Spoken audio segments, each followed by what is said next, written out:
Estás entrando en Vía Incógnita Radio. Acompáñanos por la senda de los enigmas. Un programa presentado por Luis Miguel Merino con la colaboración de Juan Antonio García y Rocío Maroto.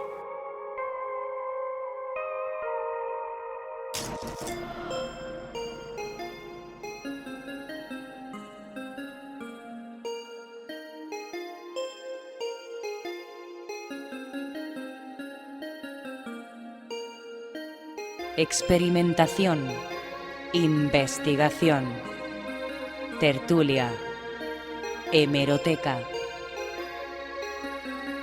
Acompáñanos a descubrir viejos y nuevos misterios. Descubre, analiza, cuestiona, duda, comenta. Vía Incógnita. Un misterio diferente es posible.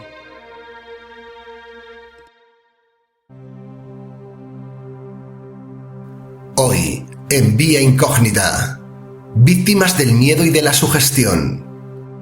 Hablaremos de la fuerza histérica. Vuelve a estar con nosotros Manuel de Lis, que entre sus viajes viene a hablarnos de Venecia y de todos sus misterios. Tendremos con nosotros a Raúl Ferrero, que junto a Ángel Beitía vienen a presentarnos un nuevo libro, Oficios Mágicos y Ocultos. En su sección, Juan Miguel Marsella viene a hablarnos de la enfermedad del cornezuelo. Continuamos con la sección Curiosidades y volvemos a perdernos entre los libros de nuestra biblioteca oculta, de la mano de Miguel Moraleda. Todo esto y mucho más en Vía Incógnita. ¡Comenzamos!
¿Qué podemos definir por sugestión? La sugestión es el proceso por el cual un pensamiento conduce a otro, particularmente por el juego mental de la asociación de ideas. Por poner un ejemplo, el miedo que se puede tener a la oscuridad está completamente ligado a un fenómeno de autosugestión, o una persona alérgica a las rosas y que es presa de un ataque de asma cuando ve un catálogo de semillas.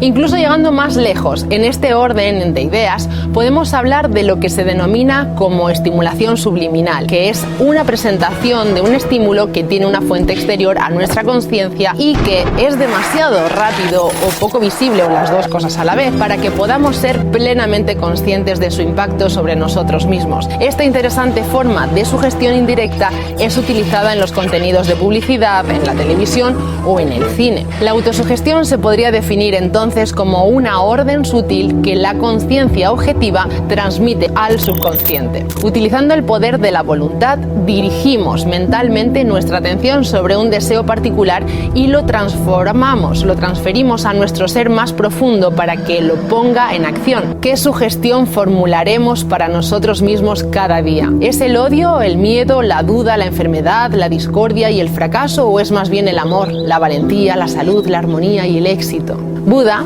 decía: es bueno disciplinar el pensamiento, incluso si es rebelde e impreciso, incluso si vaga a su manera, porque dominarlo conduce a la felicidad.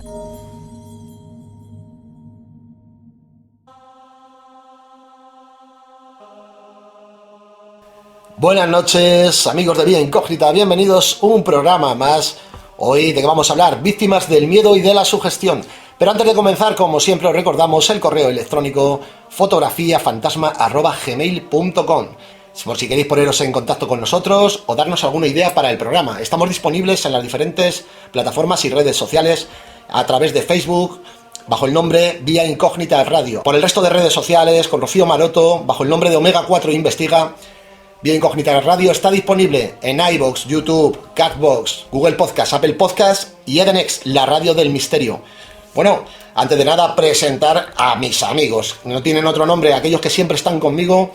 Y hoy empiezo por la parte más lejana a mí, Samuel Sánchez, la persona que siempre le gusta dar el toque escéptico y cauto al programa. Buenas noches, Samuel. Muy buenas noches, aquí estamos una vez más. Vamos a hablar del miedo y de la sugestión. ¿Qué te parece el tema? Uy, qué escalofrío me das. Sí, ya sé que vas con segundas porque vas a tirar por donde yo sé que tú vas a tirar. No, hoy voy a ser bueno. ¿Hoy vas a ser bueno? Bueno. Aquí al lado tenemos a Juan Antonio García, fundador de Omega 4 Investiga y escritor del libro Crónicas del Alamín. Buenas noches, Juan. Pues buenas noches, y hoy encantado de nuevo porque otra vez estamos gran parte del grupo, estamos todos los que hacemos Vía Incógnita. ¿Qué te parece el tema de hoy? Bueno, es un tema fascinante porque hay algunos casos que han repercutido bastante, incluso en la salud, por causa de la sugestión a esto, al miedo y a los fenómenos paranormales. Cierto, y ahora hablaremos de ello. Aquí a mi izquierda, mi buena amiga Rocío Maroto, experimentadora en Omega 4 Investiga. Buenas noches, Rocío. Buenas noches. Oye, tú has pasado miedo, ¿verdad? Alguna ocasión. Y sigo. Y sigues pasando miedo. Sí. Entonces sabes bien de lo que vamos a hablar hoy, ¿no? Exacto, sí. Y además que es buen tema porque muchos grupos, bueno, todos, yo creo que siempre hay algo de sugestión y yo creo que es bueno puntualizar esto. Pues vamos a hablar ahora de ello. Y aquí, a mi diestra, mi buena amiga Santi Fernández, experimentadora en Omega 4 Investiga. Buenas noches, Santi. Hola, buenas noches. ¿Qué te parece el tema de hoy? Me encanta, me encanta. ¿Tú has pasado miedo también? Sí, al principio sí, algo de miedo, pero ahora lo que tengo más es respeto, pero miedo poco. Bueno, pues fijaros, vamos a empezar hablando del miedo. El miedo sabemos que es algo físico, sabemos que es una reacción del cuerpo, del cerebro en este caso, y además está catalogado por la ciencia, Samuel, tú creo que esto lo sabes, como que es un acto reflejo de supervivencia. Sin embargo, hay algo que no me cuadra. ¿Por qué en ocasiones el miedo nos paraliza de tal manera que hace todo lo contrario de aquello que debería hacer? Y me quedo con una frase que dijeron que a mí me encanta de la película The Haunting, La guarida, de Catherine Zeta-Jones en el año 2004, que dice algo así como: a un grupo de ratas nunca le metes en un laberinto. ¿Le ayuda unas manos que sudan a un estudiante a aprobar sus exámenes?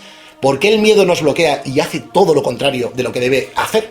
Pues yo te daría una explicación. Ese estudio no lo tengo visto, pero es muy fácil por temas evolutivos. ¿Por qué una mariposa sale más blanca y otra de la misma especie sale más amarilla? Esos son temas evolutivos, cada persona es un mundo, y luego en la evolución el más apto es el que sobrevive, no es el más fuerte como la gente se piensa, es el más apto. Entonces, en un momento de peligro en el cual el miedo te hace sobrevivir o perecer, es algo normal en cualquier raza animal del mundo. Hay animales que son más aptos, en este caso si hablamos del miedo, si por el miedo sobrevivimos haciendo cualquier cosa, somos más aptos. El que no lo haga... Pues ahora hay que añadir a eso de que se mueran los feos, que se mueran también los cagones, ¿no? Si no son aptos, sí. ¿Tú qué piensas, Juan Antonio? ¿Por qué el miedo en muchas ocasiones nos bloquea y hace aquello, todo lo contrario de lo que debería hacer, que es ayudarnos a sobrevivir? Pues hombre, precisamente por eso, por el miedo. Tiene mucha razón San en lo que dice, aparte de bromas, que indudablemente unas personas les causa parálisis y a otras al contrario, a otras la adrenalina les hace hacer cosas increíbles. ¿Tú qué es lo que piensas, Rocío? Pues sí, hombre, yo creo que depende de la persona, ¿no? Una persona puede paralizarse, yo por ejemplo soy de las que corren. Pero fíjate, es una reacción que para el miedo la veo lógica, tienes miedo, corre. Exacto. Pero ¿cuántas veces, no sé si os habrá pasado, yo en mi juventud yo recuerdo que fui atracado por unos gitanos en la playa, y es lo que digo, me sacan una navaja y el miedo que me hizo, darles la cartera y calladito y buena letra, cuando yo tenía otras opciones. El miedo me tenía que haber ayudado a sobrevivir y no, me ayudó a ser sumiso. ¿Tú qué es lo que piensas, Santi? Pues que muchas veces el quedarte, reaccionar como tú reaccionaste o quedarte paralizado, eso también te salva la vida. Que no todo es correr, no, todo no es correr. Porque eso depende de la ocasión y en el momento que te encuentres y qué es lo que ha pasado. Porque el miedo, si te da por correr, ¿qué pasa? Que a lo mejor el puente está roto y ala, te tiras al vacío. No, te quedas paralizado, eso depende de la situación que te encuentres. Claro, es que tenéis que tener en cuenta que durante el proceso de que una persona pasa miedo, ocurren varias cosas fisiológicas. Se dilatan las pupilas, hay sudoración tanto en las manos como en la piel, nuestra piel toma un tono más blanquecino porque nos ponemos más pálidos, y en los casos más extremos, por supuesto, hay un bloqueo. Hay una parálisis, parece que no podemos mover las piernas o nos tiemblan las piernas. A mí me pasó, por ejemplo, cuando en el primer examen del carnet de conducir, el pie del embrague me tambaleaba. Y era de ese miedo a fracasar, ¿no?, en ese examen. Pero eso yo creo que son más nervios que miedo, ¿eh? Yo creo que son más nervios que miedo. Es que es lo que dice, cada persona reacciona de una forma. Tú has comentado lo del atraco, yo recuerdo una vez que me atracaron con una navaja, iba yo con otro amigo, y el miedo, porque ahí sí tenía miedo, porque tenía la navaja en la barriga, lo que me hizo reaccionar es, yo no sé cómo, le quité la navaja y al final mi amigo y yo le terminamos atracando a los... Vale, o sea, pero te das cuenta que es una reacción lógica, sí, que es lo que tiene, o sea, tu supervivencia. Es lo que yo te digo, el miedo me hizo revolverme de tal manera, ya te digo, que tenía la navaja apoyada en la barriga. Pero bueno, son reacciones. Yo de todas maneras que soy una persona un poco rara, ¿no? Porque yo esto de miedo, he pasado miedo. Y tú lo sabes, y alguna vez yo creo que lo he contado en Vía Incógnita, de pasar verdadero miedo en una experimentación. Cada persona es un mundo. Es que es interesante esto que ha dicho Juan, lo de el miedo y los nervios. Muchas veces lo podemos atribuir a lo mismo, pero no es lo mismo en la situación en la que tú hablas, Luis, en cuanto a que estás en un examen. Tú realmente ahí no tienes un miedo, tienes nervios, estás nervioso, que es lo que va a pasar, no sé, no tal, pero cuando te encuentras con un miedo sobre un ataque, por ejemplo, a mucha gente le da por cerrar los puños, y si le vibra el cuerpo en cuanto a, como dices tú, el pie, lo que le vibra el cuerpo es como que o salgo corriendo, me lanzo hacia el tío, me ciego y me lío ahí y o tú o yo. Eso también ocurre.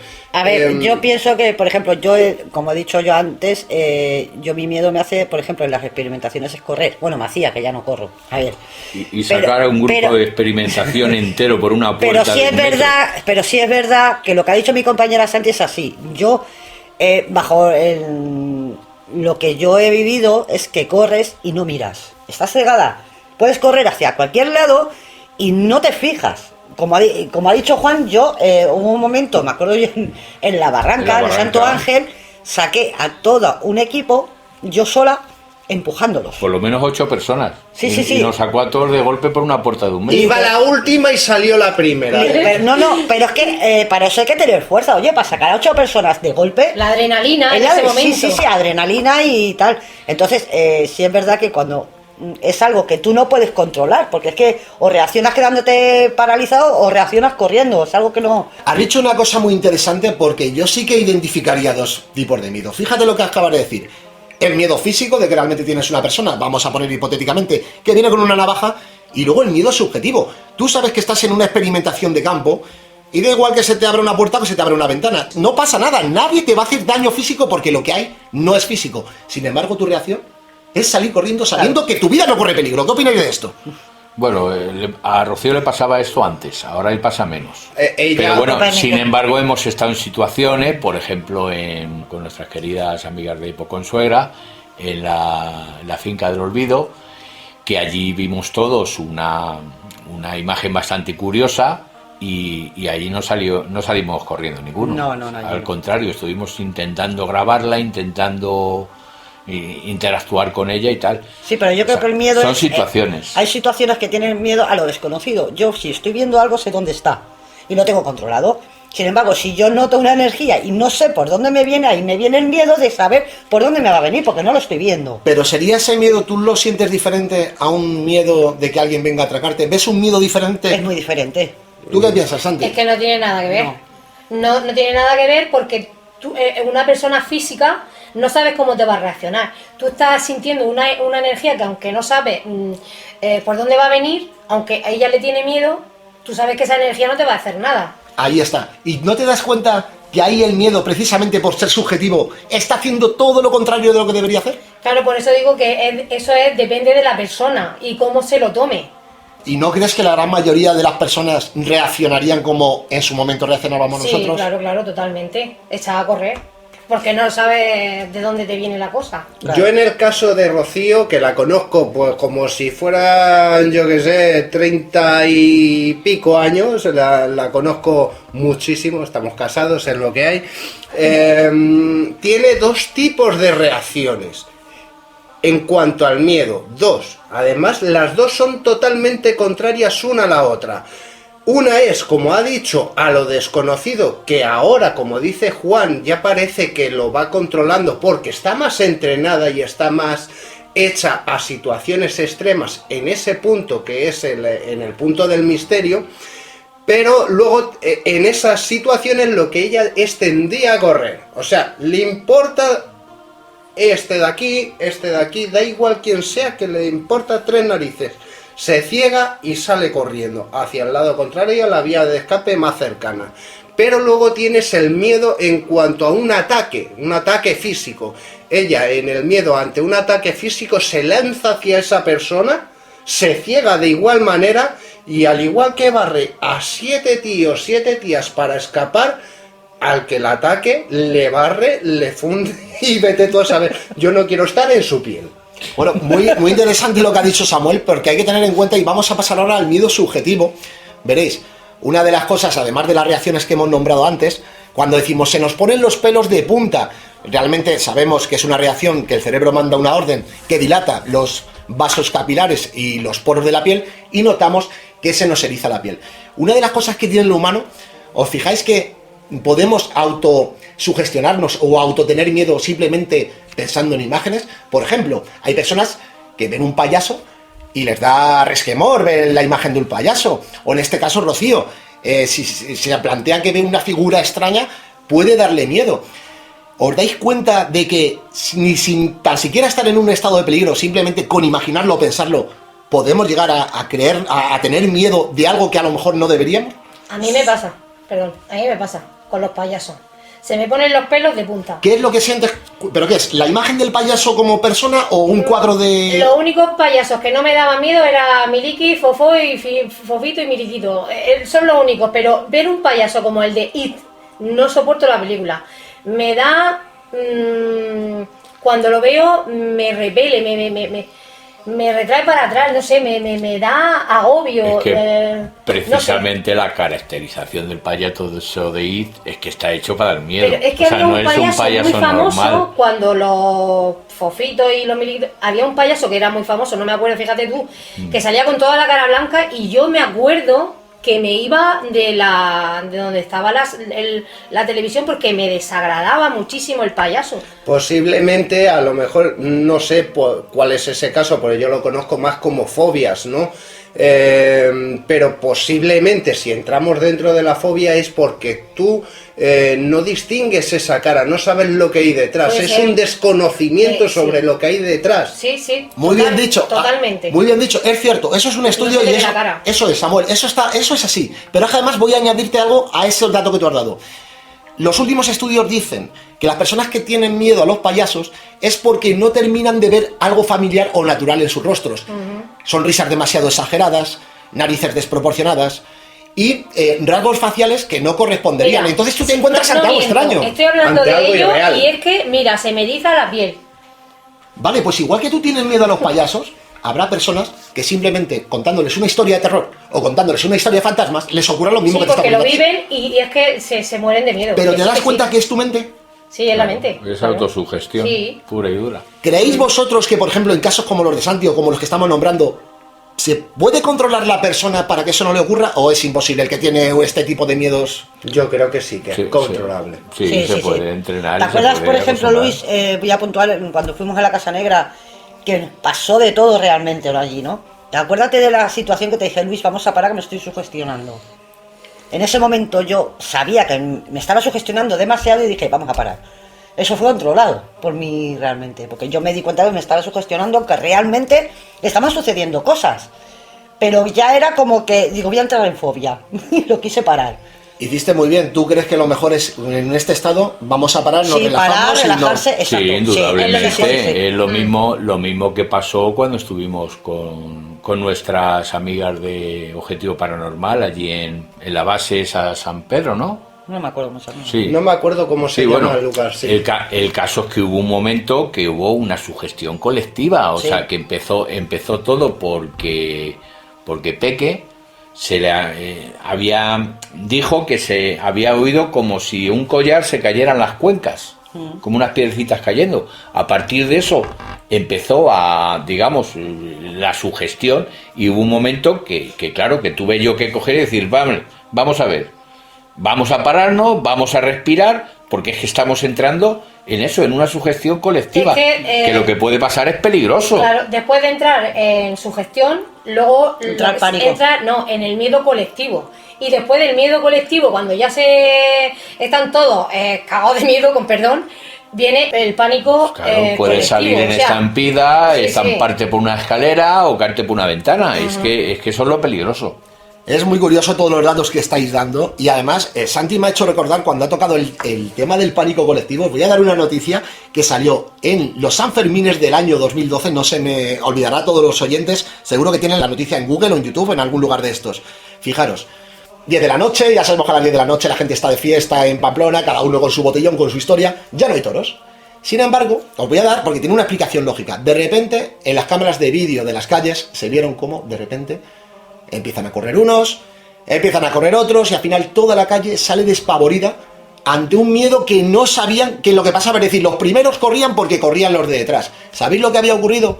Que una panda de jóvenes, de unos 10-20 jóvenes, querían gastar la broma de que viene el toro, pero que sabemos que a las 10 de la noche no hay toros. Sin embargo, todo el mundo entró en ese pánico colectivo, todo el mundo en estampida ante algo que, si piensas con lógica, no ocurre.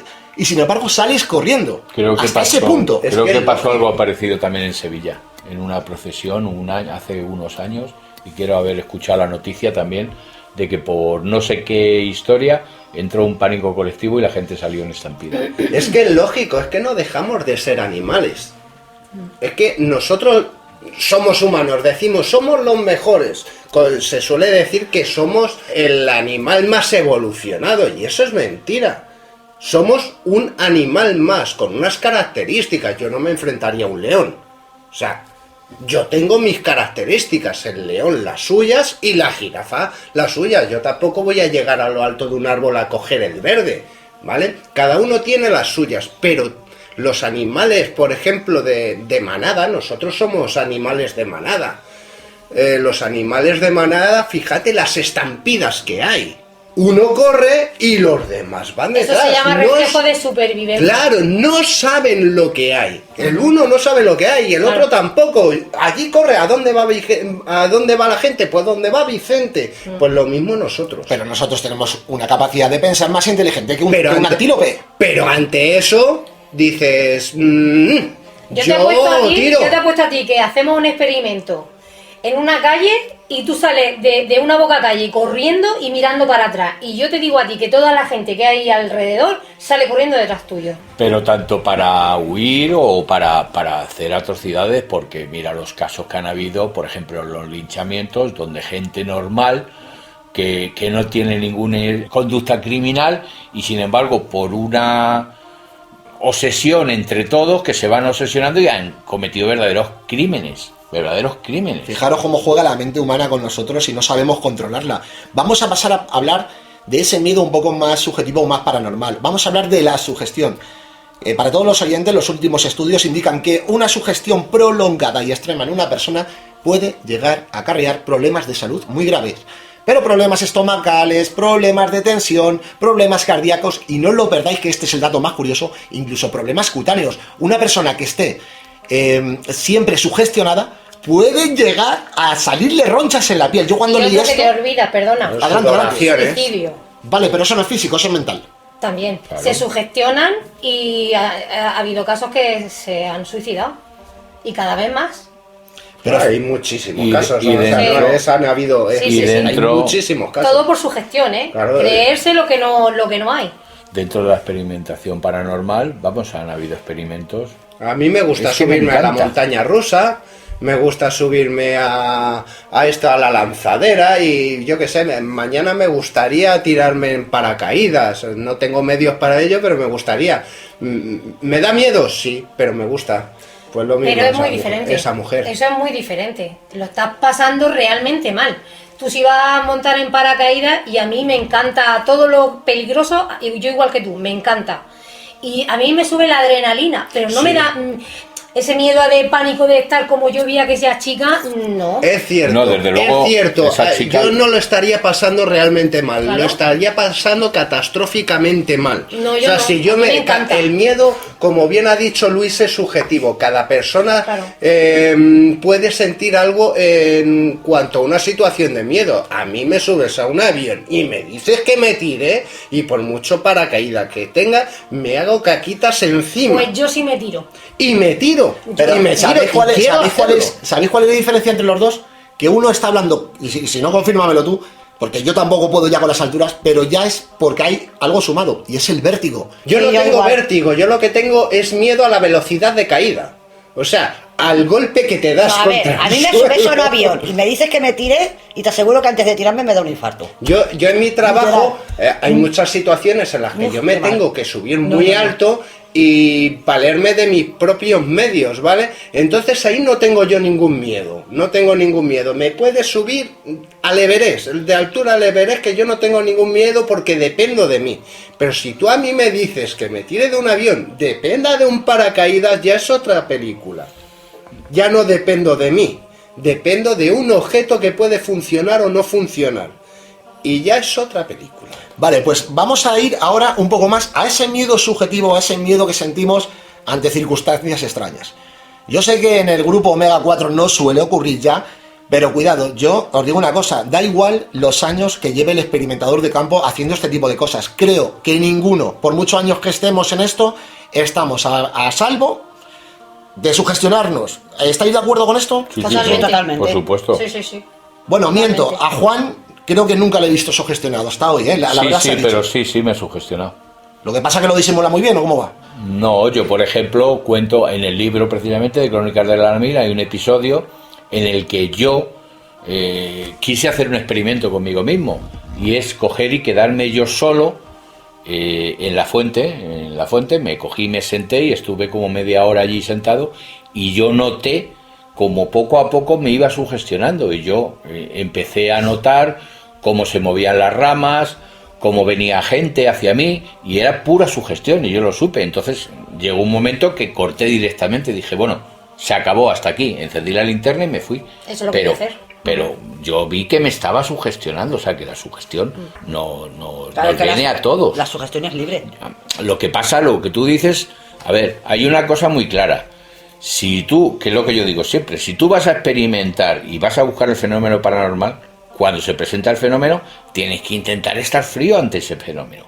Que no quita que algunas veces, lo que me pasó en el Tapas y Más, por ejemplo, con lo de la papelera, yo hubo un momento que se me ve en el vídeo que Hiperventila, porque sí. me sorprendí, o sea, no era ya miedo, era sorpresa, no me lo esperaba, y ante eso, ante la sorpresa, es cuando no sabes cómo vas a reaccionar. Rocío, tú que eres una de las personas que te ha costado a lo mejor un poquito más controlarlo, y a día de hoy, oye, ya está todo como muy controlado, ¿verdad? Sí, Ya lo sí, tienes sí, muy sí. controlado. ¿Tú crees que después de ya tener la fórmula para no autosugestionarte, podría volver a caer en ese miedo que te ocurría las primeras veces de experimentación? ¿O piensas que ya no te va a volver a pasar nunca? Hombre, que lo tienes descartado. yo no puedo descartar que no me vuelva a pasar, eso está claro, pues la sugestión es libre. Sí es verdad que lo puedes controlar, una vez sabiendo que tú te estás sugestionando, lo puedes parar. ¿Cómo lo harías tú? Pues como hicimos en la Casa Negra, por ejemplo, yo empecé a sugestionarme y te dije, Luis, vamos a parar. Vamos a fumar un cigarro y vamos a relajarnos. Claro. Y ya está, y ahí se para de golpe. Ese es el método. ¿Y eso te relajas en ese momento? Claro, porque si tú sigues, tú imagínate, seguimos con la experimentación, te vas sugestionando cada vez más. Llega un momento en que ya entras en pánico. Cuando Uy, empieza esa sugestión, ¿qué? tiene que haber una persona del grupo de experimentación que digamos, que se ponga en plan frío y diga, hasta aquí, vamos a parar, Nos relajamos, encendemos las luces, nos fumamos un cigarro, o la misma hablamos. persona. Yo pienso que es un Sí, pero vamos, si es colectivo, si ves que la sugestión... Hombre, si es colectivo, sí. Va siendo siempre tiene que haber alguien que diga, bueno, hasta aquí. Y si es una persona la que se está sugestionando, es el momento de decir, no, voy a parar aquí. Claro. Enciende la luz, te relajas, respiras y simplemente te vas de allí. Pero fijaros una cosa, es muy interesante y estoy totalmente de acuerdo con vosotros. Os habéis olvidado un dato que dio Santi hace algunos programas y para Santi, por ejemplo, ella explicaba muy bien que el miedo es energía y para ella el miedo alimenta los fenómenos paranormales. Por lo tanto, si tienes miedo, según tú, ¿verdad, Santi? Podría disparar más fenomenología paranormal. Sí. Fijaros lo que está diciendo, tú quieres controlarlo y ella lo que está diciendo que es que a lo mejor es bueno tener un poco de miedo. Siempre es bueno tener un poco de miedo, aparte del respeto, porque sobre todo van a jugar contigo y si ves que tienes así un poquillo de miedo, pues lo que hacen es, pues, ¿sabes? Sí. Tantearte mal. Yo estoy de acuerdo con ella, ¿eh? Sí, lo que pasa es que eso es peligroso, Santi. A ver, yo estoy de acuerdo. A ver, no el miedo, la sugestión. O sea, A ver, la sugestión es... A ver, Una cosa es a la ver, sugestión y otra cosa es el miedo. Peligroso no me estoy refiriendo a peligro que corra peligro tu vida, peligroso de cara a la experimentación. Sí. O sea, cuando tú vas a hacer una experimentación de campo, tienes que huir de la sugestión totalmente. O sea, la Sí, sugestión claro. tiene que descartarse porque si no, esa experimentación no sirve.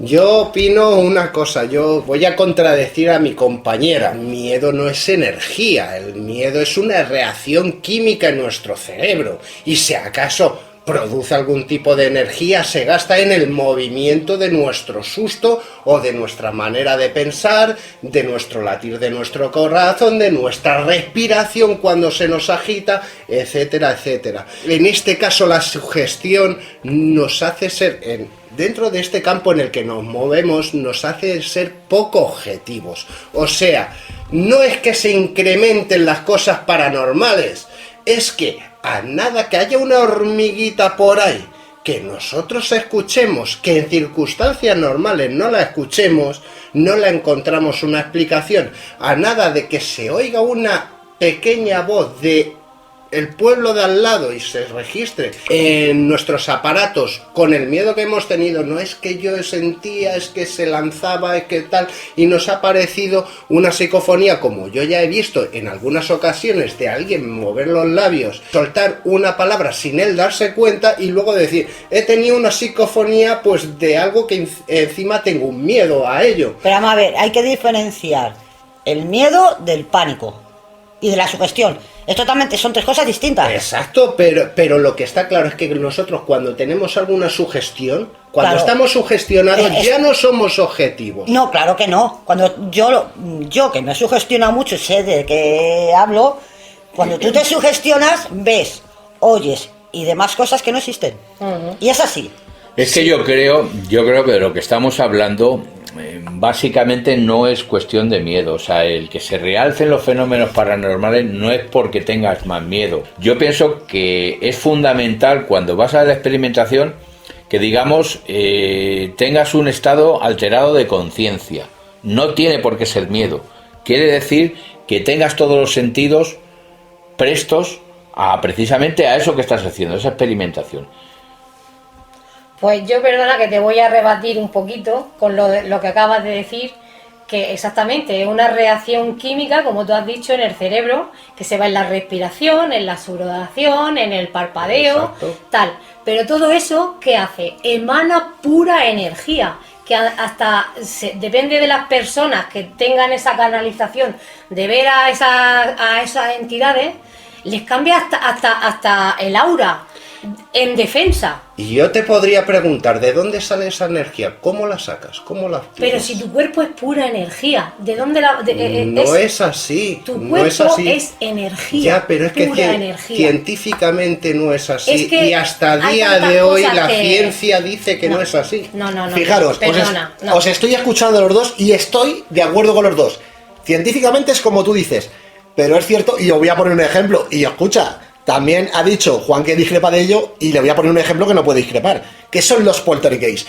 científicamente no se puede demostrar, pero se sabe que la emanación de una persona que tiene tensión, miedo o pánico Sí, extremo pero eso- y provoca movimientos de objetos. Tiene que haber algo. Sí, pero Samuel. eso es psíquico. O sea, Perdona, el las po- personas el- no lo mueven Pero conscientemente. el poltergeist no se produce por miedo a una persona, se produce por un estado de estrés. Sí, pero es que hay cosas- pero muchas bueno. cosas que no se pueden explicar científicamente. Claro, bueno, es indudablemente, decir, tú sí, yo en pregúntale a eso Sol. estoy de acuerdo contigo, Santi. O sea, indudablemente hay una energía que hay ahí que la ciencia no la prueba, pues porque entre Y el otras cosas no la cuerpo ha es, descubierto aún. aparte de ¿Qué agua, es lo que le pasa a la músculo energía? y piel, es Pero que hay energía algo, pura. y los que creemos realmente que hay una energía espiritual que queda ahí después de nuestra muerte, esa energía la ciencia no la cataloga, pero yo, por ejemplo, creo Sí, que está ahí. Realmente la ciencia la cataloga. O sea, esa energía se disipa en calor. O sea, Eso se va es, sí. enfriando. Eso está catalogado. Pero mientras estás con ese miedo, la emanas. Está atrayendo al ente o a lo que haya. Es que todo el mundo podría saber canalizarlo. Sí, claro, por Entonces supuesto. estamos hablando de un espectro muy amplio en el que la mayoría de las personas podríamos hacer como pudiera ser andar, correr, beber, vestirnos, Sí, etcétera, etcétera. sí. Yo creo que es algo más complicado que lo que tú hablas Es con muy el tema complicado, de pero con el que tema todo el de mundo lo puede energía, hacer, ¿eh? con el tema de energía en tal cual hablas. En Yo creo que es teoría- algo más complicado que eso. En teoría esa energía es la que utilizan estas entidades de las que estamos tratando precisamente para poder manifestarse. Y por eso normalmente cuando una sensitiva está en un lugar donde está cargado, esa sensitiva suele quedar agotada. Exacto. Y se dice, es que esa entidad me ha chupado la energía. Exacto. Esa es la energía de la que estamos hablando. Exacto, al igual que se dice, esta entidad me ha chupado la energía del aparato con el que voy, que se me ha quedado sin batería. Por ejemplo. Pero no estamos hablando de que tú emitas una energía, tú como persona emitas una energía, porque estamos hablando de que seríamos prácticamente capaces todos. O sea, si yo soy capaz de mover la oreja, Pero si somos todos pilas andantes, perdona, somos pilas andantes. Yo es que no estoy de acuerdo contigo, de verdad. Es que estaría bonito que todo el mundo estuviésemos de acuerdo. Escuchad, el debate me está encantando aquí, cómo discuten los compañeros, cómo cada uno da su punto de vista. Pero mira, quiero haceros una pregunta, antes de cerrar esta sección y pasar a la siguiente, quiero haceros una pregunta ficticia, imaginativa de cada uno. Samuel, imagínate que estás en una casa abandonada. Yo luego voy a dejar yo al final y voy a dar mi respuesta, a ver si estáis de acuerdo. Estás en una casa abandonada, tú eres muy lógico, muy racional, y de repente ves una figura translúcida, imagínate una mujer que pasa por el pasillo. ¿Cuál crees que sería tu reacción? ¿Correr? ¿Esperar? ¿Tranquilizarte? ¿Ponerte nervioso? ¿Cuál crees, imaginativamente? ¿Cómo crees que reaccionarías tú? Es que precisamente le ha pasado porque no lo ha contado y su reacción fue sentarse y ponerse a pensar. Contesta tú, San. Sí, tal cual. Es que no la ha contado esta tarde. Tal cual. Una tontería. Vete tú a saber la explicación que tiene. Lo mismo es que esa persona... Es que resulta de que ayer nos Explicación fuimos, lógica nos del fuimos científico. con mi suegro a llevarlo al hospital. Vale, nos fuimos a llevarlo al hospital, se puso malito el hombre y estuvimos unas horas entre que estoy en la sala de espera, me salgo a fumar un cigarro, etcétera. Pues en una de estas veces que salgo a fumarme un cigarro, me meto para adentro y miro en la sala de espera que habrían unas 10, 12 personas, no más, donde sentarme. Resulta de que en la primera fila había una mujer que me llamó la atención porque era muy guapa, todo hay que decirlo, y un tatuaje muy llamativo en el lado derecho que le subía desde el brazo hacia el cuello para arriba, para la cabeza. Miré, pues la primera fila está esta mujer, pues ahí no me siento, en la segunda fila hay otra mujer, ahí tampoco me siento, en la tercera fila está vacía, pues mira, ahí me voy a sentar. Y miro justamente un segundo y medio no más, miro para atrás a ver si viene mi suegra, y porque es muy lenta la mujer, entonces digo, voy a ver si viene y me ve donde me siento. Miro, exactamente, viene mi suegra, miro para adelante y ya la persona que había sentada en la silla no está.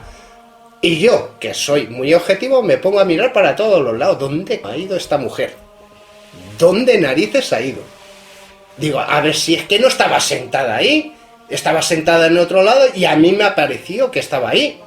Digo, total, voy a mirar porque como me ha resultado tan llamativa, la reconoceré entre las personas. uno y cada uno de ellos miraba y digo, no está, pues si no la puede haber dado tiempo a ir al servicio que está allí al fondo. Y hacia aquí atrás, no, porque tendría que pasar por mi lado y es imposible.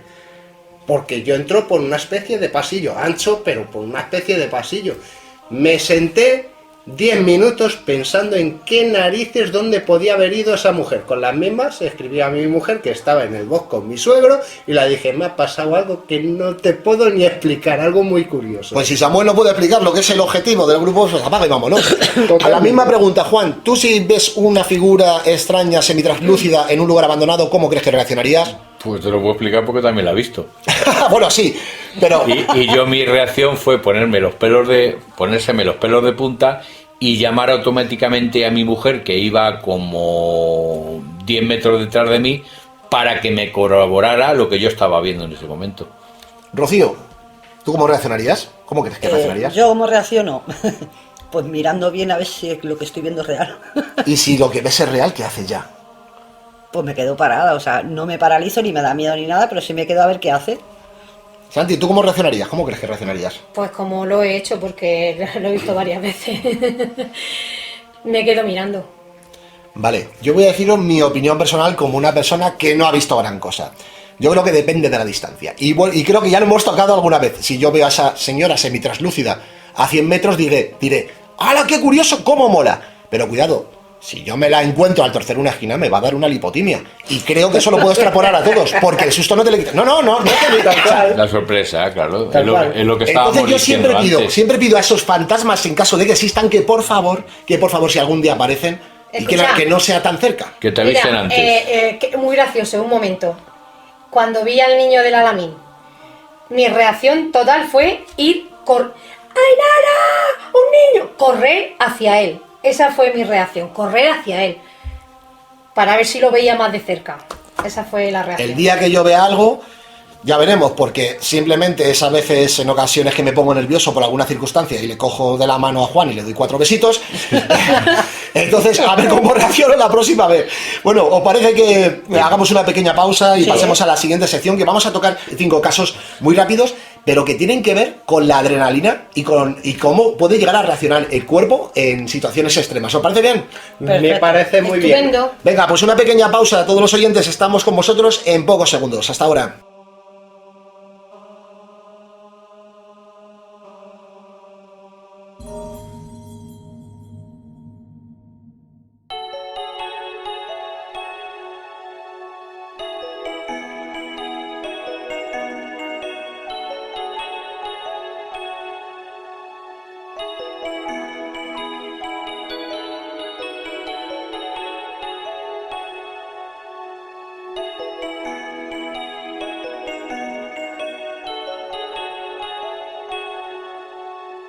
Estás escuchando Vía Incógnita.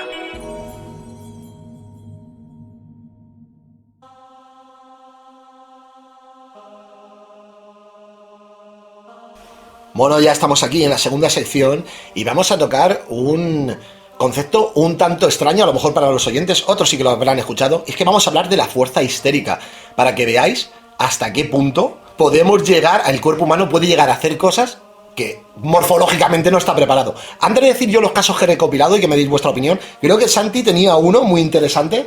Pues una señora, es que no me acuerdo bien si era una señora o un señor, da igual. Tiene un accidente y da varias vueltas de campana el coche y queda las ruedas para arriba y aquello empezó a chorrear gasolina y tal, y la gente no podía, se había quedado las puertas chafadas y no podían abrir las puertas para sacar a esta persona. Y de repente pasa un señor por allí y se mete, claro, porque el barullo y tal, y se pone y le da tanto pánico, le da tanto, no sé, su reacción fue coger la puerta y la arrancó, literal. Y sacó a la persona del coche. Fijaros, morfológicamente no estamos preparados para ciertas clases de cosas. Yo aquí he recopilado algunos casos. Por ejemplo, el caso de Elisa Wilder en el año 1995. Ve a su hijo atrapado debajo de una furgoneta. El niño, hay que decir que estaba bien, que estaba metido entre el asfalto y la furgoneta, pero el niño estaba gritando, estaba desesperado.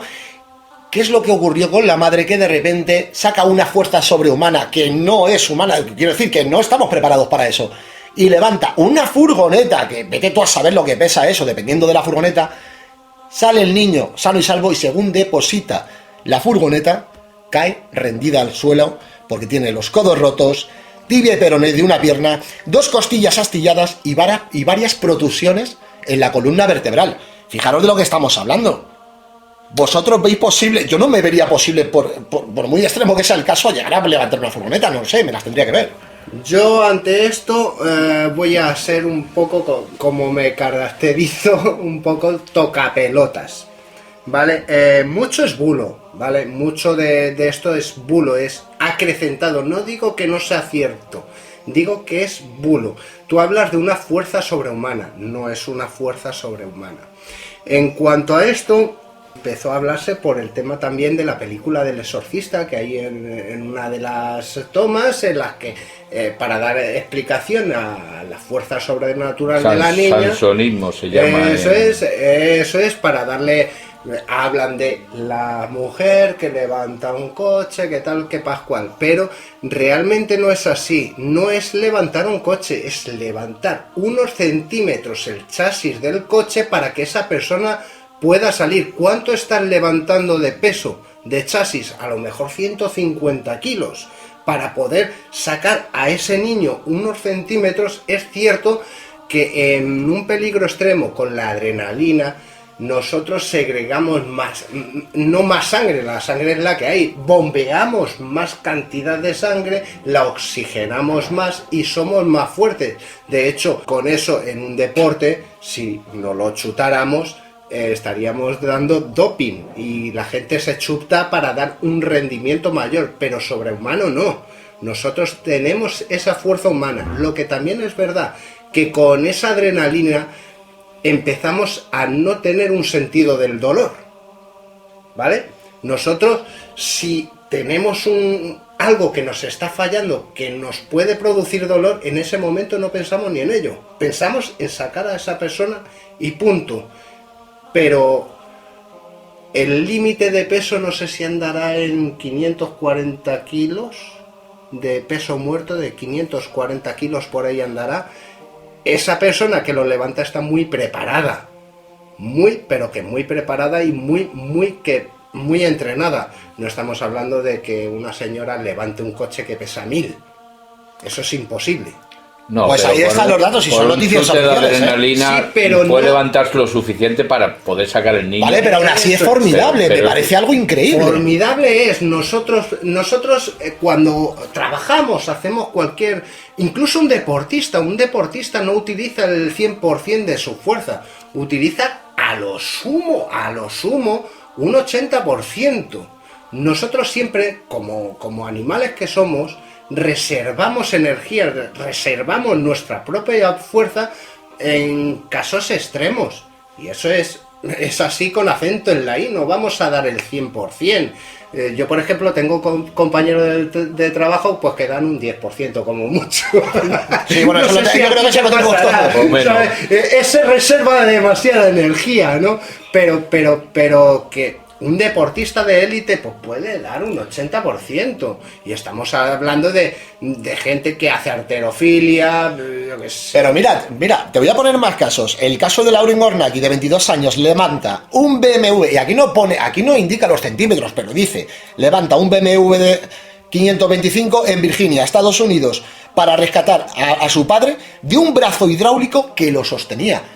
Mira, si realmente el humano puede hacer esto, a mí, te lo vuelvo a repetir, me parece formidable, porque estás utilizando unas capacidades que naturalmente la física yo creo que te dice que no puedes. Es que la física te dice que no puedes. Exactamente, la física dice que no puedes y seguramente esa mujer le das ese peso muerto en unas circunstancias en las que el coche esté en equilibrio asentado totalmente en el suelo. Vete tú a saber cómo tenía la rueda contraria. Pero etcétera. Aquí estamos hablando de una situación de pánico, de estrés. Sí, pero claro. vuelvo a decir lo mismo. En una situación de pánico, muchas personas desgraciadamente se encuentran y la persona que tiene a su lado fallece. Sí. O sea, en esa situación de pánico todos podríamos poder llegar a ello. ¿No? Hay un límite, claro. pero sí efectivamente... Es como si me dices que podemos levantar un avión. No, vale. O el típico señor que con entrenamiento, eso también es cierto, el típico señor que con entrenamiento arrastra un avión. Bueno, venga, va, sí, venga, arrastra un avión, vale, pero el avión está en punto muerto, a lo mejor está en una situación en la que el aire le da para acá, y el tío, pues sí, tiene mucha fuerza, pero vamos a ver, estamos hablando de un avión, que algo de ayuda tendrá ese hombre para mover ese avión. Bueno, voy a poner 2 casos más, el último un tanto humorístico. El siguiente es el de Tron Bowling. Lo que hace es que levanta un Chevrolet en el año 2012 y consigue salvar a un ciclista atropellado. Volvemos a lo mismo, serán en circunstancias muy extremas, muy tal, y que, oye, en un momento dado, yo pienso que no todas las personas podemos hacerlo por mucho que queramos, ¿eh? Pienso que no todo el mundo está preparado para ello. Y luego tenemos el caso más humorístico para terminar ya esta sección, que es el de David Cooper. Es un caco de 3 1/4 que se mete en una casa en los Estados Unidos para robar, sin tener en cuenta de que había 2 Rottweiler y 2 Doberman. Hay que tener en cuenta 2 cosas. Primero, el Doberman es más ligero y corre más que el Rottweiler, ¿vale? Aún así, los perros salen corriendo detrás de él, a él le da tiempo a llegar a la tapia, y esto es cierto porque además el vídeo está en internet y yo lo he visto. El tío, o sea, tú no puedes saltar de un salto, es imposible que tú llegues a 3 metros, porque no eres deportista. Y este tío, simplemente haciendo un pequeño apoyo en la pared, pega un pedazo de brinco y consigue saltarse. Es decir, pánico extremo y salvación extrema. Le salió bien la de eso lo ven muchas veces en los Sanfermines. Señores de 80 años subiendo sus segundos. No, hombre, vamos a ver. No, que yo he visto saltos tremendos de señores. Eso es la adrenalina. Sí. Había, por ejemplo, ¿te acuerdas tú el programa este? Para aquel entonces no existían los editores de vídeo. Programa de vídeos de primero, cuando éramos chavales. Sí. Joder, habían un montón de eso de los Sanfermines, del típico viejo que le venía el toro y se subía a la terraza de un primer piso, pero muy bien. Pero eso es humano, eso lo puede hacer una persona. Con entrenamiento, pero lo puede hacer. Pero otra cosa es hacer cosas que no puedan hacer una persona ni con entrenamiento, como es levantar 1200 kilos. O sea, levantar 1200 kilos físicamente un cuerpo humano no puede ni con entrenamiento. El cuerpo da lo que da. Es como en cualquier deporte. ¿Tú puedes correr a 85 kilómetros hora? No, por muy Usain Bolt que seas. No puedes. Con entrenamiento puede llegar a un máximo humano, pero ya sobrepasar los límites del humano, no. No, bueno, pues son casos muy curiosos, ¿verdad, Juan? Yo estoy de acuerdo con Samuel, o sea, que son casos donde un chute de adrenalina te puede hacer dar más de lo que tú estás habituado a dar. No quiere decir que sea sobrehumano. Ni en una situación extrema puede llegar a tener la fuerza que un tío que es de arterofilia. Vale, pero te voy a decir una cosa, porque estamos viviendo en esta época. Se ha demostrado, y esto es física, que el desarrollo humano, nosotros ya no vamos a estar aquí, pero a través de los siglos y de los siglos, morfológicamente estaremos más preparados físicamente para hacer cosas que es imposible que hoy hagamos. Claro. Eso va a ser así. Sí. Y eso es física. Sí, claro. Eso es física. Es decir, tú te vas a un hombre prehistórico y seguramente no podría correr ni a 20 kilómetros hora. Y tú lo puedes hacer a 30 porque ya has avanzado, has evolucionado. No, delante de un mamut y verás. Llegará un momento, fíjate, y estos son estudios que yo no te puedo decir si son veraces, pero hay estudios que dicen que llegará un momento en el que el hombre esté tan desarrollado que pueda llegar a correr distancias tan largas o tan rápidas como puede ser un guepardo. Piénsalo, yo no lo veo imposible. Coño, míralo de la manera en que yo, como en una experimentación, empujé a 8 personas, o sea, de una. Me es muy inteligente tu exposición, pero también es rebatible. Sí, claro, a día de hoy. Es rebatible. ¿Por qué? Porque la evolución no tiene un fin. Tú le estás dando un fin a la evolución humana, ¿no? La mejora del desarrollo físico. Eso es, tú le estás dando un fin, pero es que la evolución no funciona así. No tiene ningún fin. La evolución es un cambio genético en el global de la población. En realidad sería un cambio genético en el pool de una población. Pero vale, me tienes que reconocer, me tendrás que reconocer que siempre es para mejorar a la persona, ¿no? Mejor, peor es subjetivo. Mira, una mejora más adaptación. Una mejora evolutivamente, una mariposa negra que va evolucionando a blanca porque el ambiente cambia, que la evolución va muy ligada con el tema ambiental, ¿vale? Si el ambiente cambia, y ya no hablamos de el ambiente en cuanto a clima, sino en cuanto a otros seres que hay, en cuanto a el alimento que hay, etcétera. Si esa mariposa va cambiando de color, puede ser mejora o peora, ¿vale? De acuerdo, hoy es mejora, pero si el ambiente, una vez que ha mejorado, cambia a lo otro, esa mejora se convierte en una involución. No, una involución no. Volver al estado iba a decir una palabrota que no puedo decir, pero una jodienda. Esa mejora ya no es una mejora, es una jodienda, por lo cual en evolución mejora es subjetivo, no es mejora, es un cambio, es a ser apto, punto. Podríamos hablar otro día, si queréis, más extendido de todo este tipo de cosas, de este tipo de involuciones, de evoluciones y manipulaciones. Y manipulaciones, por supuesto, pero creo que lo vamos a dejar aquí porque si no, Samuel nos va a dar una lección de ciencias que podemos dejar junto al misterio para otro programa. A ver, ha llegado el momento de despedir a nuestros colaboradores. Samuel Sánchez, muchísimas gracias por estar en Vía Incógnita Radio. Gracias. Y por ese aporte y por enseñarnos tanto. Gracias a ti siempre, Luis. Juan Antonio García, muchísimas gracias, compi. ¿Qué te voy a decir? Pues nada, que me ha encantado el programa de hoy. Ha habido debate, que es lo que a mí me gusta, y me parece un tema, como he dicho al principio, bastante interesante. Rocío Maroto, muchas gracias por estar esta noche Vía Incógnita. Muchas gracias a ti, Luis. ¿Te ha gustado, verdad? A mí me encanta. A ti te gusta hablar de todo, sí. A mí de todo, yo me meto con aquel lado, ya lo sabes. Eso está perfecto. Santi Fernández, muchísimas gracias por estar esta noche en Vía Incógnita Radio. Gracias a ti. Me ha encantado las discusiones que habéis tenido entre Samuel y tú. A mí también. Me gusta porque yo, al final, voy a decir una cosa a los oyentes. Están escuchando dos caras de la misma moneda, de versiones diferentes, y yo lo que les diría a los oyentes, oye, que nos dejen los comentarios en iVoox, que se queden con las y que se pringuen. ¿Con quién están más de acuerdo? ¿Con Samuel Sánchez o con Santi Fernández? Dejadnos nuestros comentarios en iVoox. Pasamos a la siguiente sección. Hasta ahora, amigos.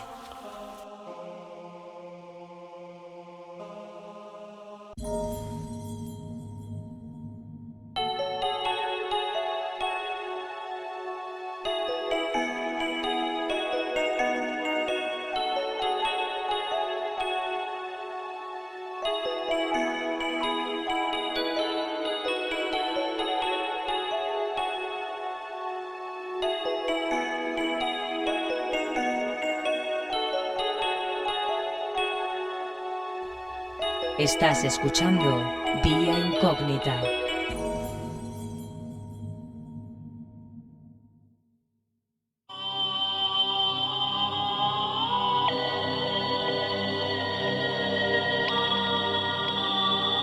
Manuel Delis Mesa, colaborador y amigo del programa, viene a hablarnos en esta ocasión de uno de sus viajes por Venecia, un lugar en el cual ya ha estado en varias ocasiones. Sin embargo, para aquel oyente que piense que Venecia no tiene misterios, Manuel viene a demostrarnos todo lo contrario. Amigo Manuel, bienvenido una vez más a Vía Incógnita, y este espacio es para ti.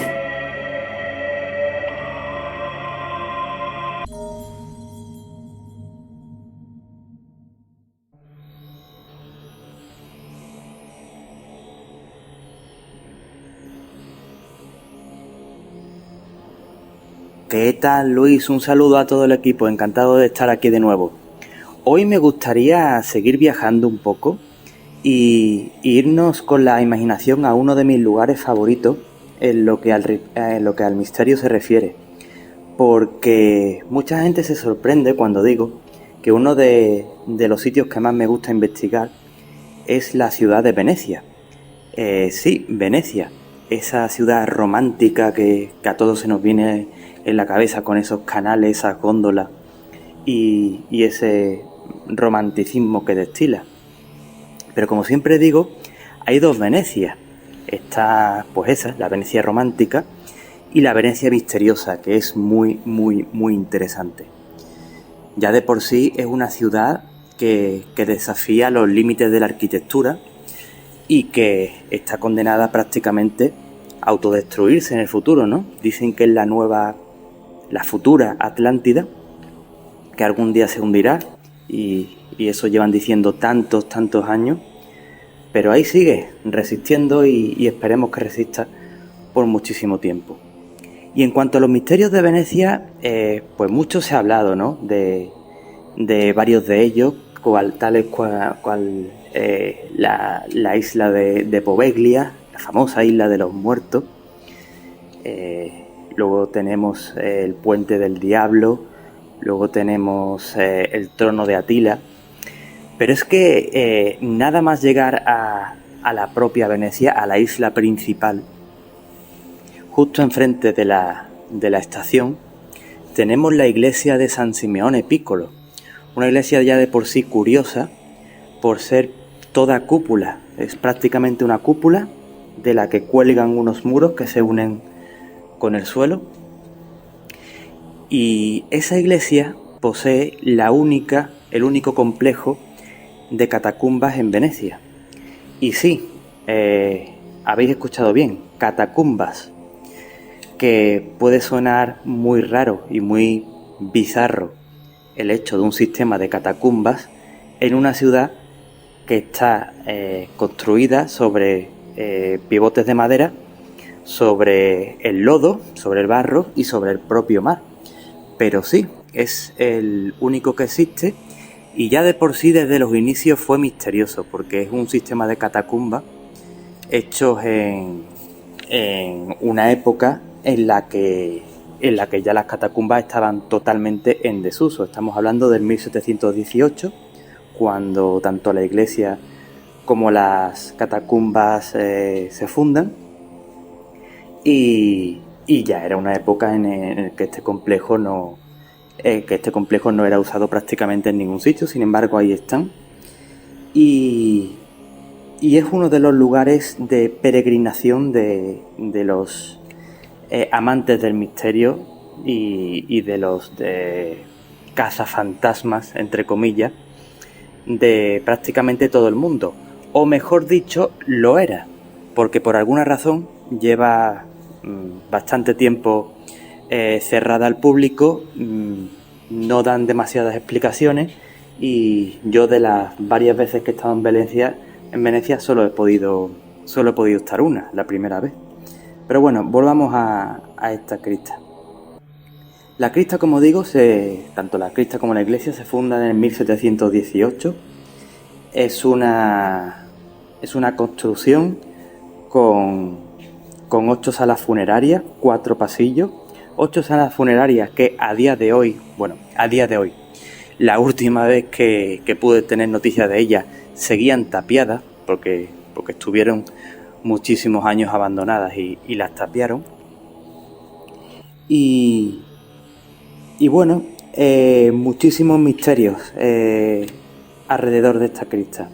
Empezando porque los nombres de los feligreses que supuestamente deberían estar ahí han sido borrados. A día de hoy no se pueden ver, no se sabe quiénes hay enterrados en esa cripta, y se han borrado adrede, nadie sabe con qué motivo.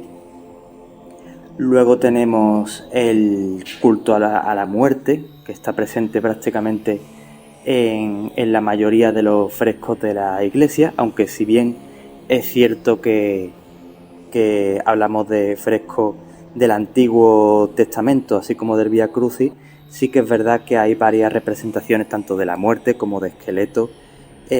Incluso si tenemos que elegir una representación principal, un fresco principal de la cripta, un fresco que la represente, el más central, pero aún así el más escondido, curiosamente, es un esqueleto que reza la leyenda de recuerda que su última voluntad no fue pecar, así que compadeceos de mí.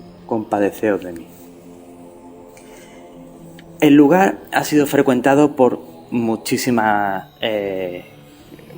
personas de índole ocultista, pasando por masones, pasando por lugareños curiosos y pasando por rituales de toda índole.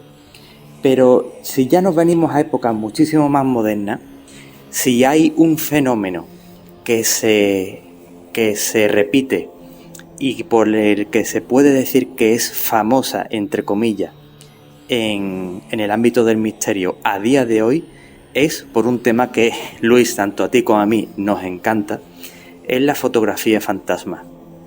Y es que no son pocas las personas que en sus visitas, cuando se podía hacer visitas, y los que hemos tenido ese privilegio, hemos captado, y cuando digo hemos, tú bien sabes de lo que hablo, porque tienes en tu poder la foto que tuve la oportunidad de sacar. Bueno, no la saqué yo, pero estuve involucrado en ella, como tú bien sabes, ahora hablaremos de ella. Y sí, pero no soy el único. Son muchas las personas en las que han captado imágenes inexplicables, entre comillas, inexplicables, que no paranormal, sino que inexplicables, que no tienen explicación o que no sabemos dársela. Curiosamente. Y bueno, por buscarle explicación, la cripta no tiene luz eléctrica y eso hace que sea, como bien sabrás, un campo de pareidolias, pero es que hay imágenes que no tienen esa excusa porque no están movidas, no están faltas de iluminación, no tienen ningún factor que pudiera contaminarlas y sin embargo ahí están. Hay varias que se pueden ver online, otras personas que las tienen y no quieren compartirlas y bueno, la mía propia que he podido constatarla contigo en este caso, que eres el experto sobre el tema. Pero no es el único fenómeno que a día de hoy se sigue manifestando allí. Pues hay también muchísimos testimonios de personas que se encuentran gente allí que bueno, no deja de ser un lugar turístico cuando está abierto, te puedes encontrar más gente, pero se meten en un lugar o en un punto ciego donde no hay salida y cuando la persona real, por así decirlo, llega a ese punto ciego donde supuestamente debería estar la persona que acaba de ver, no hay nadie, pasa muchísimo, ruidos raros, golpes y muchísima y variada fenomenología. Fenomenología que tengo que decir que yo personalmente no pude constatar, pero bueno, los testimonios están ahí y simplemente se mencionan y bueno, luego ya el hecho de el secretismo que hay en torno a ella creo que la hacen bastante digna de mención. Y es la joyita, entre comillas, más desconocida de los misterios de Venecia. Así que nada, animo a todo el mundo a documentarse, investigar sobre ella.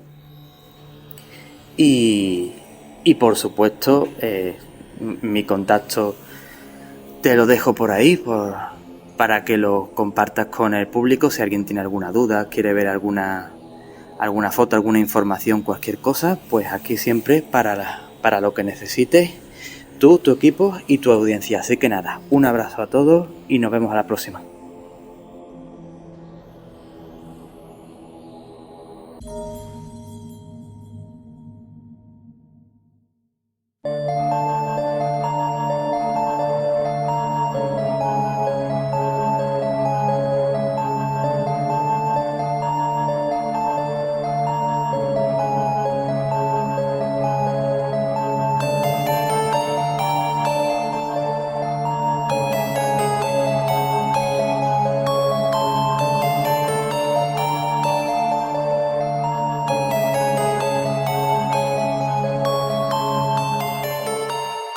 Estás escuchando Vía Incógnita.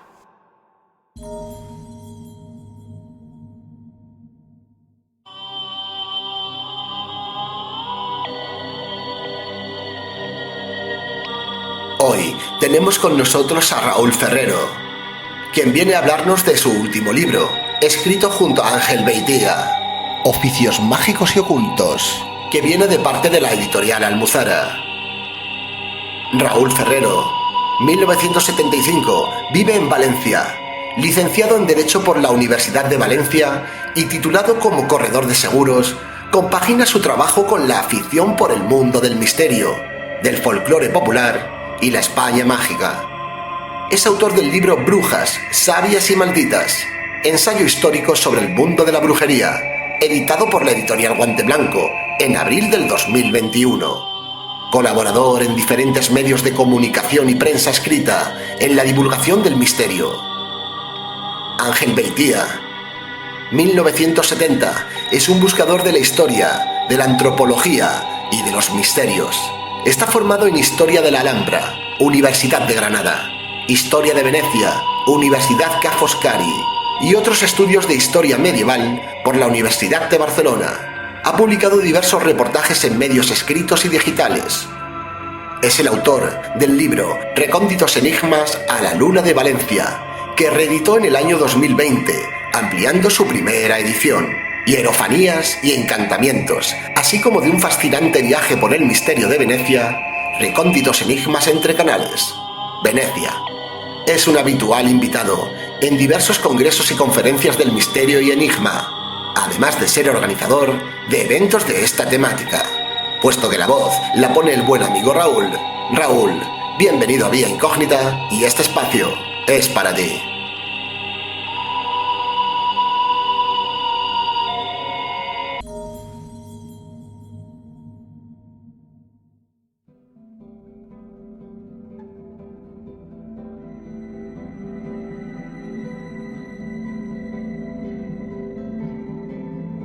Hola Luis, buenas noches. Nada, en primer lugar agradecerte la oportunidad de presentar en tu programa el libro Oficios mágicos y ocultos, escrito por un servidor y por Ángel Beitia y editado por Almuzara, ¿no? La verdad es que bueno, es un auténtico orgullo y un placer poder presentar el libro en tu programa.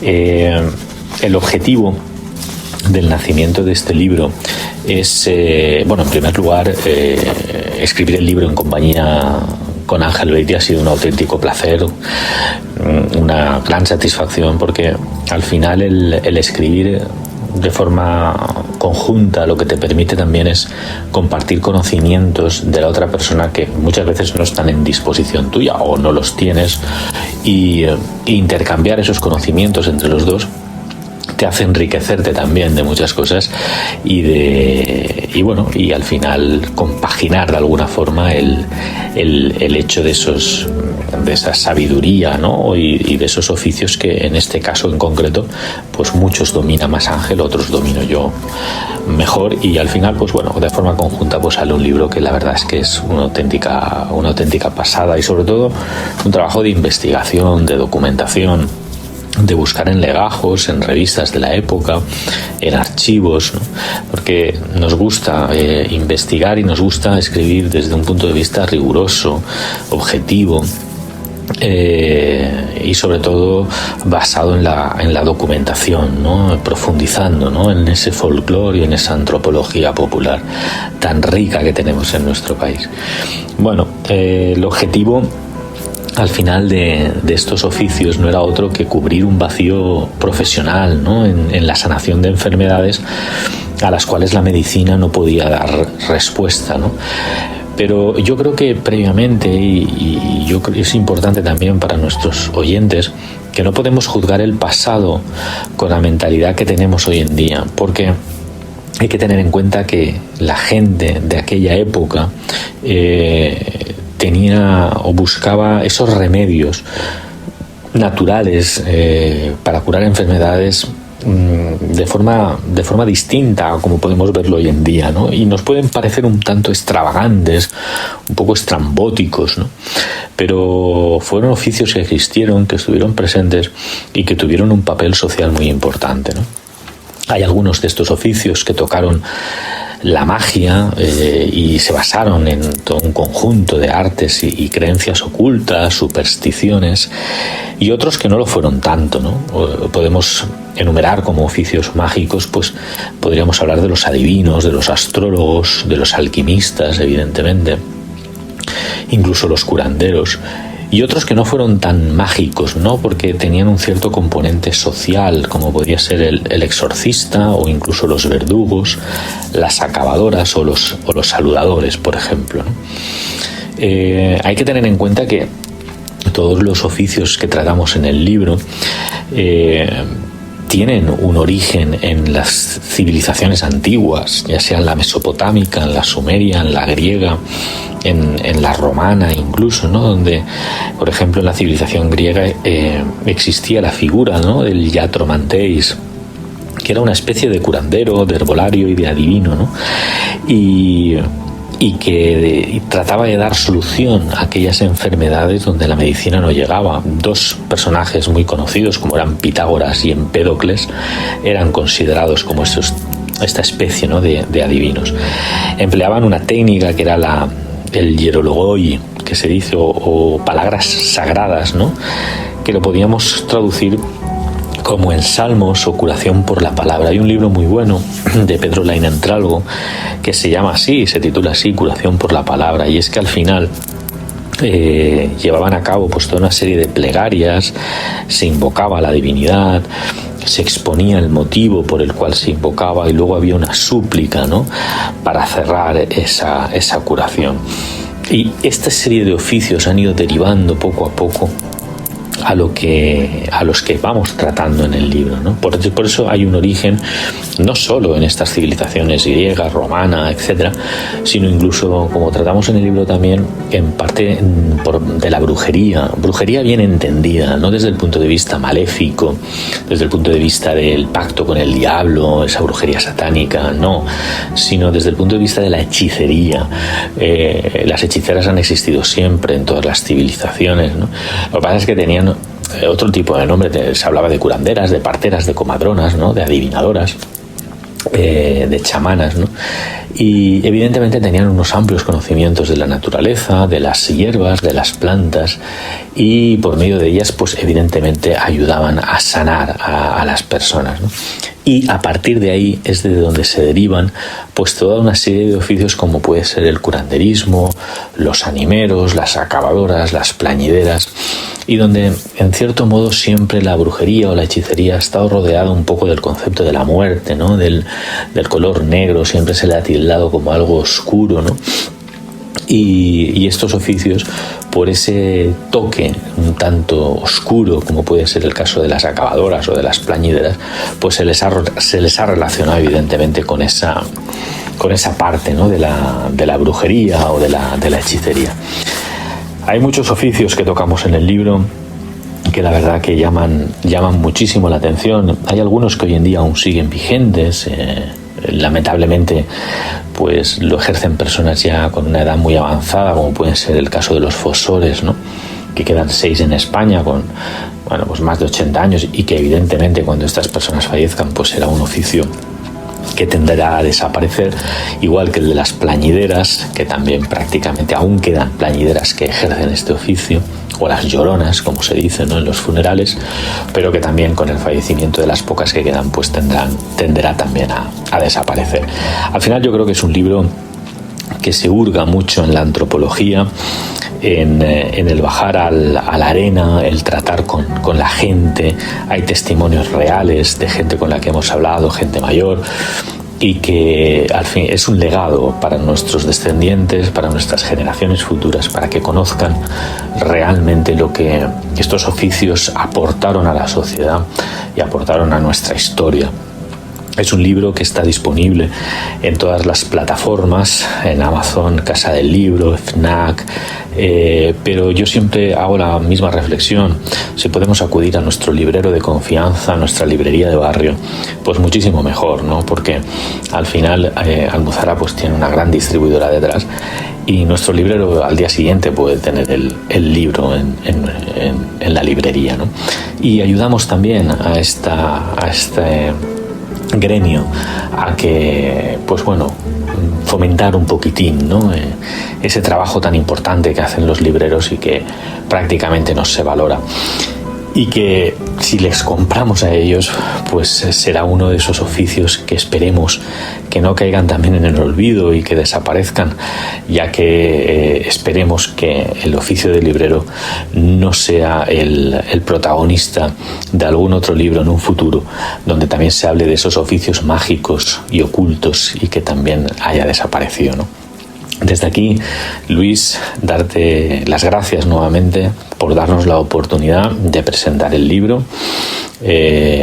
Autores yo mismo, Raúl Ferrero, y mi compañero Ángel Beitia, en la editorial Almuzara, Oficios Mágicos y Ocultos, y también el prólogo de Jesús Callejo, un grandísimo amigo que siempre está dispuesto a darnos esa oportunidad de contar con él, como pocas personas lo hacen hoy en día. Él siempre está dispuesto. Y las ilustraciones de Miguel Zorita, unas ilustraciones fantásticas que al final el ilustrador son los ojos de los autores, y desde el primer momento tienen una carga de dramatismo y de emoción espectacular, y que te hacen situarte de una forma inmediata en el capítulo del oficio que estamos tratando, ¿no? Repito, muchísimas gracias, Luis, y espero que nos veamos pronto. Un abrazo muy fuerte.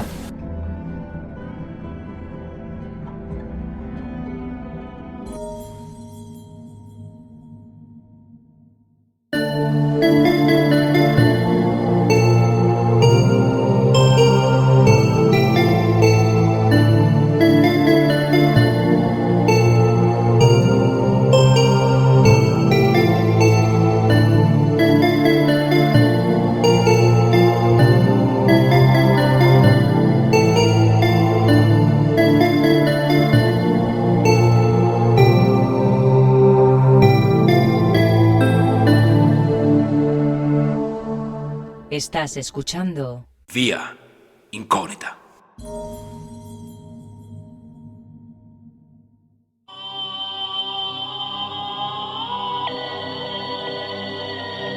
Juan Miguel Marsella es investigador y escritor de 2 libros, 50 lugares embrujados de Madrid y 50 lugares mágicos de la Sierra Madrileña. Hoy viene a hablarnos de una terrible enfermedad, la enfermedad del cornezuelo. Juan Miguel, bienvenido a Vía Incógnita, y este espacio es para ti.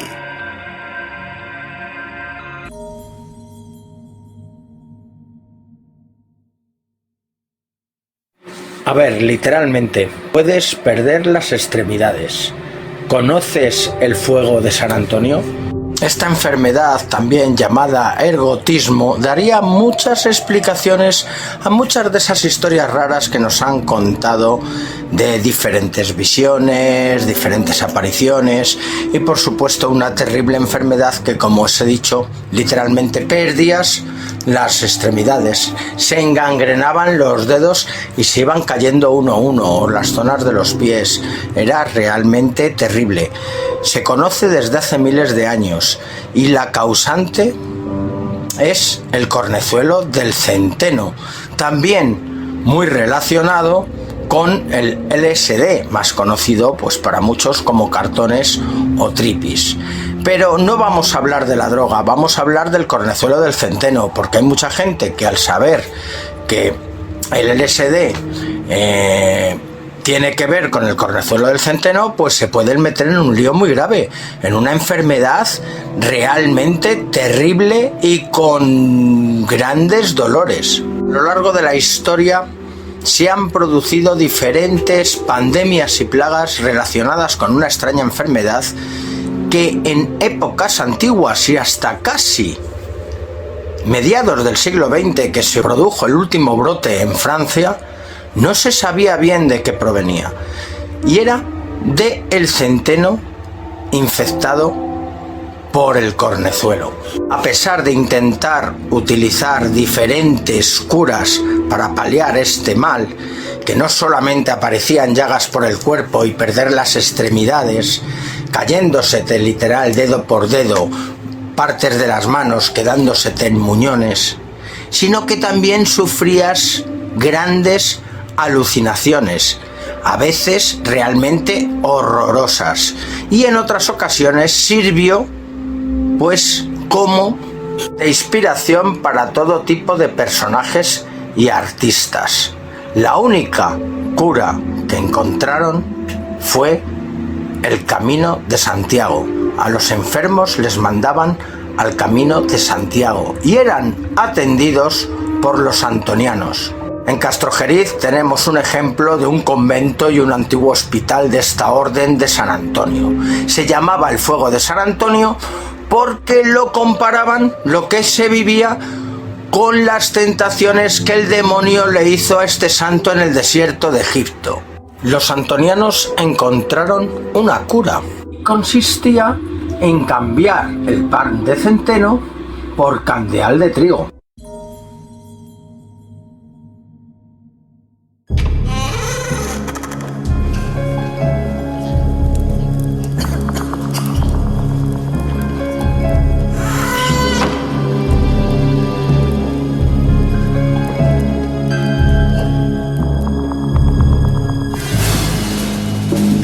Estás entrando en la sección Curiosidades.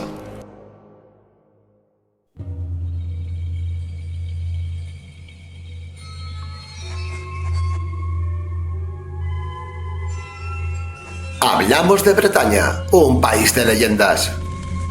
Tierra de leyendas y tradiciones, Bretaña oscila entre el Armor y el Argoat, el mar y la tierra bretona, y ofrece paisajes sorprendentes, con climas muy variados.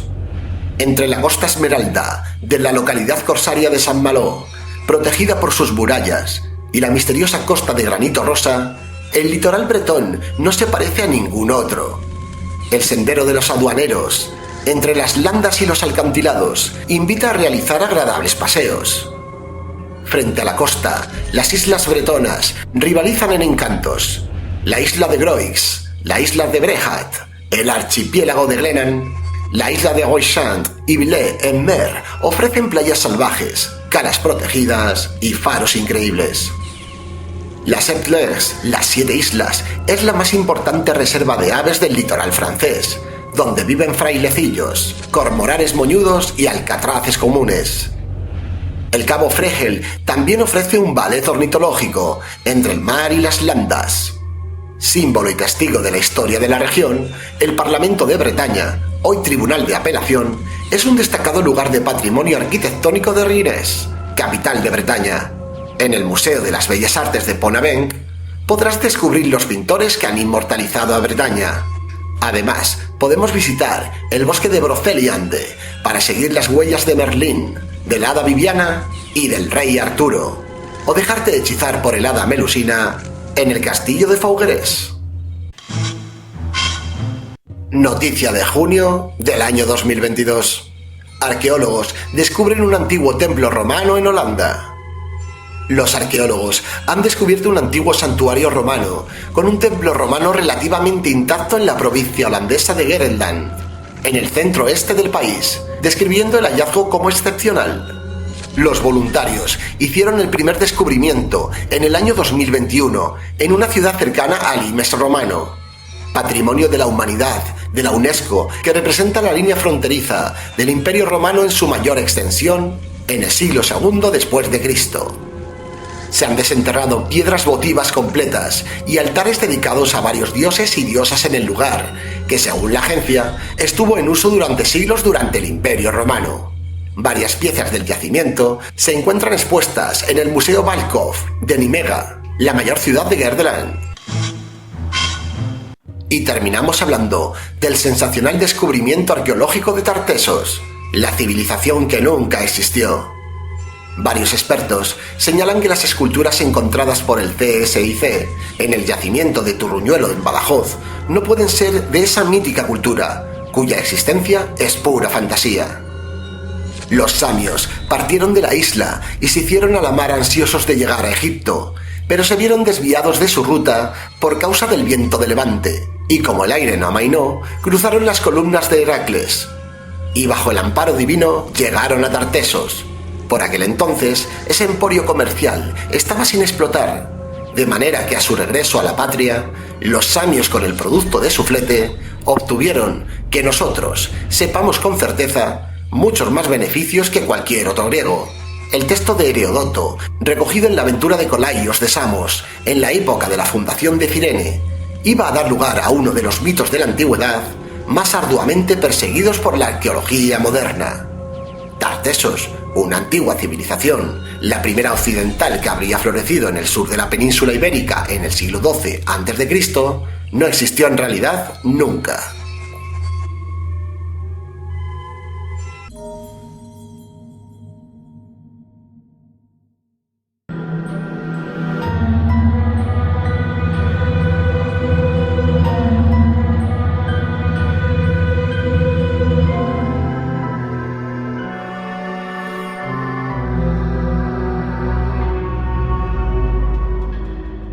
Estás entrando en la biblioteca oculta.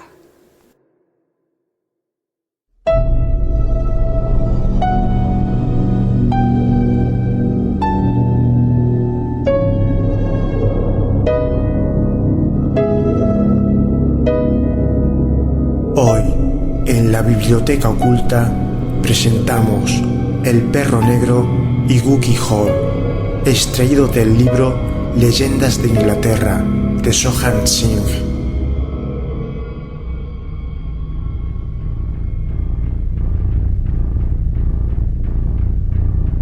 Según el folclore inglés, el perro negro es una criatura extremadamente grande y agresiva. Su único cometido es asesinar y despedazar a los humanos. El perro tiene ojos rojos o amarillos que brillan intensamente para perseguir a hombres, mujeres y niños. Aparecen generalmente en prados, montañas, bosques y campos. En general, estos perros son considerados pecadores con cuerpo de animal. Según los mitos europeos, estos perros están asociados con la muerte. Se dice que suelen aparecer con más frecuencia cuando hay una tormenta eléctrica. Las balas pueden matarlo en el momento, pero resucitará cada noche y volverá en busca de su presa. Si nos lo encontramos en un camino y decide no matarnos, es también un mal augurio, pues indica que moriremos de una terrible enfermedad. Cuando se acerca a las casas, emite un aullido lastimero, seguido de unos fuertes gruñidos. La única manera de librarnos del perro negro es rezar a Dios, para que éste perdone nuestros pecados y aleje de nuestras tierras a este terrible demonio.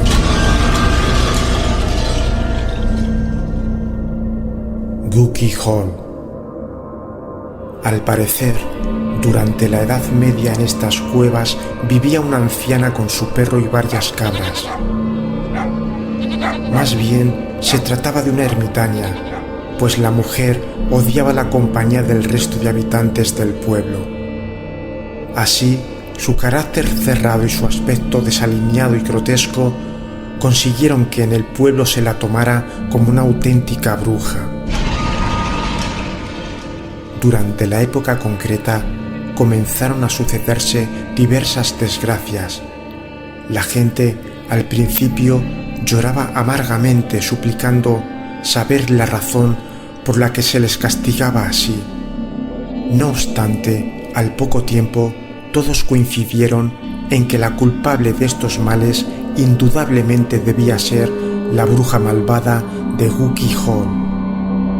Desesperados por esta situación, las gentes del pueblo acudieron al abad de Glastonbury, suplicándole que los ayudara. El abad mandó al padre Bernardo, un fraile experto en exorcismos. El padre no dudó ni un momento en introducirse él solo en la cueva, armado únicamente con una Biblia y una candela. Al introducirse, descubrió a la vieja removiendo rítmicamente un caldero. El padre se dispuso a hablar con ella, pero la vieja corrió al interior de la cueva soltando improperios y maldiciones por su boca. Ni esta actitud logró amedrentar al valiente fraile, que corrió tras ella pasando por un estrecho pasaje conocido como la escalera del infierno. En un momento dado, cuando ya tenía frente a frente a la anciana, el padre tomó agua de un pequeño riachuelo subterráneo, la bendijo y la lanzó contra la mujer. Acto seguido, y para sorpresa del padre, la bruja se convirtió en piedra. Hoy por hoy, aún se puede observar la figura petrificada de la que dicen, sin duda, era la bruja que habitaba hace siglos en estas cuevas.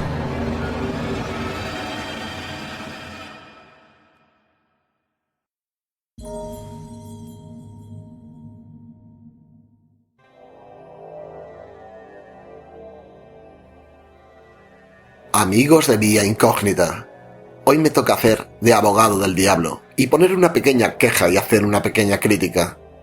Resulta que estoy metido en un grupo de Facebook que trata de ese Toledo mágico y maravilloso y en el cual se me incluyó en un chat, donde allí me encuentro con una persona, una mujer que está intentando formar un grupo de WhatsApp con la intención de juntar a una serie de personas que queramos quedar para cenar, para tomar algo y para hablar de ese Toledo mágico, de sus curiosidades, de su historia y de todos sus secretos. Y la verdad, me pareció una idea más que excelente. Me pongo en contacto con esta mujer, me incluye en el grupo de WhatsApp y me dice que por favor lea muy atentamente las reglas del grupo. Entre estas reglas figuraba hablar únicamente de temas de Toledo, poner fotografías únicamente de Toledo, cosa que veo totalmente lógica y normal porque el grupo va dedicado únicamente a esto. No hacer audios, escribir siempre, y la que más me llamó la atención, con diferencia, fue una que ponía no dar las buenas noches antes de las 10. Es cierto que la leí, pero no me fijé, con el tiempo se me pasó y ya no me acordaba de esa regla, ¿no? Y unos días después, donde parecía que no terminaba el grupo de compaginar por horarios una quedada, justo antes de entrar a trabajar, sobre las 10 menos 20, dije algo así como buenas noches grupo. Esta señora, simplemente por eso, que ya os digo que ha sido un descuido, no tenía mayor relevancia, me expulsa del grupo, ¿no? Lógicamente yo me doy cuenta y digo, ahí va, es que había la regla esa de no dar las noches antes de las 10. Pero bueno, ha sido una equivocación. Sí que es cierto que personalmente, y perdonadme, bajo mi punto de vista, esa regla es una auténtica chorrada. Hablando mal y en plata, que muchos de los oyentes pensarán, a ver Luis, que a lo mejor hay una causa justificada para no poder dar las buenas noches antes de las 10. Yo la verdad, por más que pienso, no la encuentro. Pero no importa, me voy a Facebook, me meto en el Messenger, escribo a esta señora, no la escribo, en realidad la hago un audio, la digo que me he dado cuenta del error, pero sí la pongo mi opinión, le digo, es importantísimo que si tú quieres formar un grupo para hacer una serie de quedadas, no hagas perder el tiempo a las personas. Yo tengo el tiempo muy limitado, trabajo de noche, en mis tiempos libres lo dedico a la música y al misterio, y tengo muchas cosas que hacer. Lo último que quiero es hacer perder el tiempo a las personas y, lógicamente, que me lo hagan perder a mí. La respuesta de esta señora: infringiste las normas del grupo. Automáticamente me bloquea del Messenger.